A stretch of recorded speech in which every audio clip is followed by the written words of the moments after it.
None of us lives for oneself. No one dies for oneself. If you want to hear a controversial and countercultural phrase, that's a pretty good one.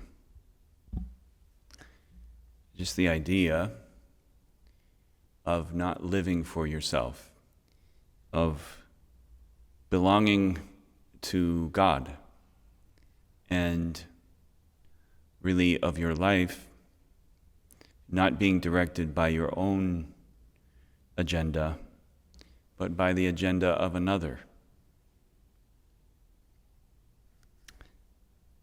As we celebrate St. Charles Borromeo's life, we see a wonderful portrait of that.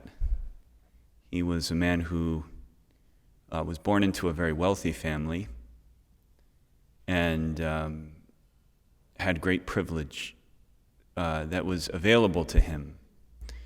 His uncle was the Pope.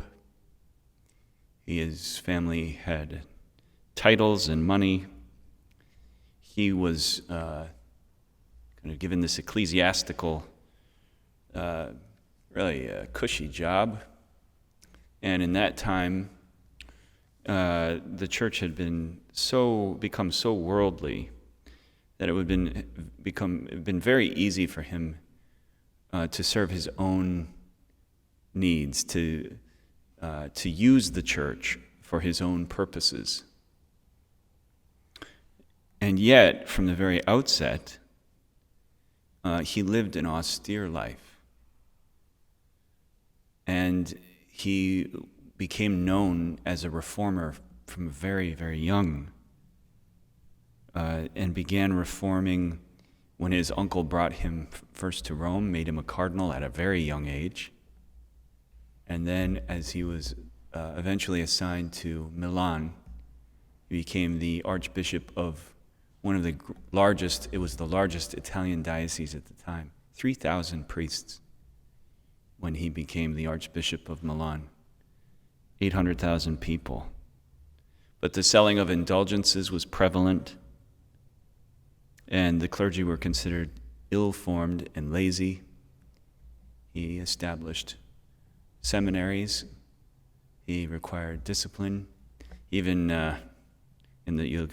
he separated in the church, the men on one side, the women on the other. I don't know what was going on, but he really was a great, great reformer. And I think if you look at what underlies that, this sentence, none of us lives for oneself. No one dies for oneself. We live for the Lord. He knew that. That's the way he lived.